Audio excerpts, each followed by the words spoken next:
Tu veux avoir plus confiance en toi, mais tu sens que quelque chose te bloque.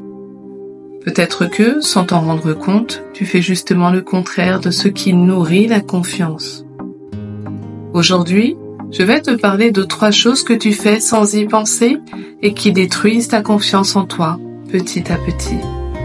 Et à la fin, je te donnerai une astuce concrète pour inverser la tendance. Moi, je suis Agnès. Pense à t'abonner et si tu veux des vidéos pour te reconnecter à toi-même et rayonner avec confiance, tu sais quoi faire. Tu doutes peut-être de ton ressenti. Parce que combien de fois tu t'es déjà dit « Ah, je le sens pas, mais je vais quand même le faire parce qu'on me le conseille. » Eh bien, tu sais, quand tu fais ça, tu t'envoies un message fort. C'est-à-dire que tu te dis certainement « Je ne me fais pas confiance, mais j'ai plus confiance aux autres qu'à moi. » Résultat, tu t'éloignes de ton intuition, de ton pouvoir de décision. Et tu valides que les autres savent mieux que toi. Mais, tu sais quoi? Ton ressenti est une boussole. Il n'est pas parfait, mais il est précieux. La confiance commence par ça. Oser te croire toi-même. Merci, personne ne te comprend et ne comprend pourquoi. Tu as aussi tendance à te critiquer en permanence. Tu as fait une erreur? Eh bien, au lieu d'apprendre, tu t'acharnes sur toi-même.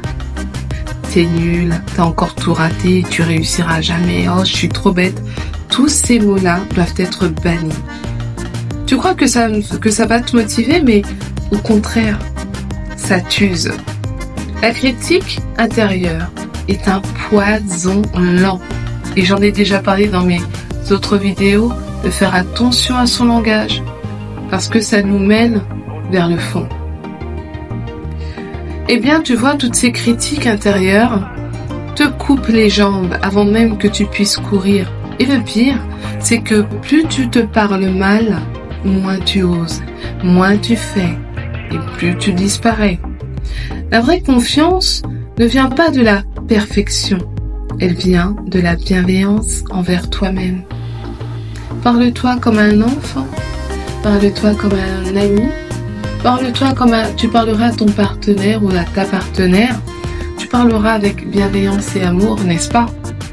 Alors commence comme ça, commence par te parler comme à ton meilleur ami, à ton enfant intérieur, ou à toute autre personne avec qui tu pourrais parler avec gentillesse.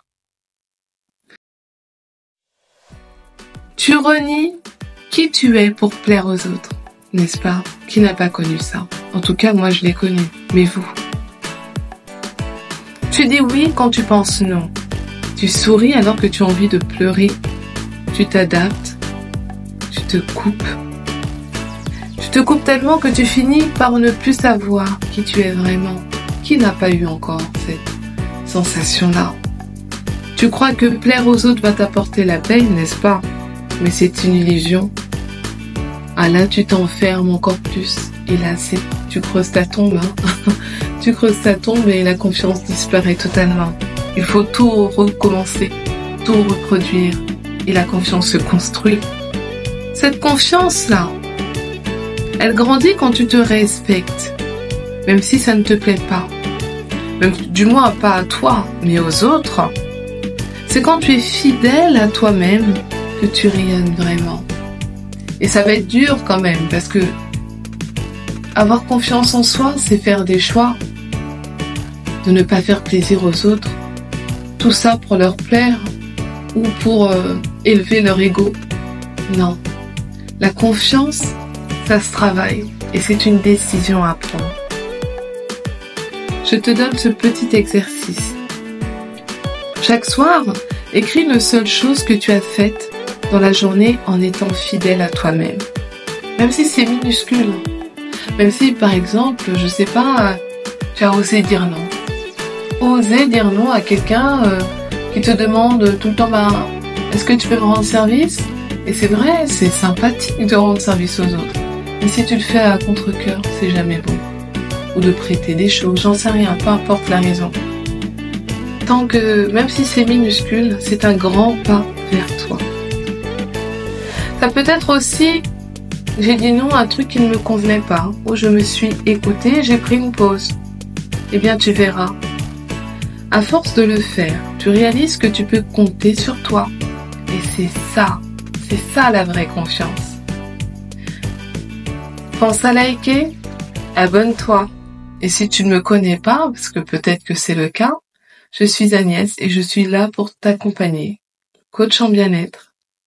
Bientôt j'ouvrirai des créneaux, donc restez connectés. Surtout, n'oubliez pas, vous êtes déjà en chemin et on avance ensemble. À très bientôt la famille.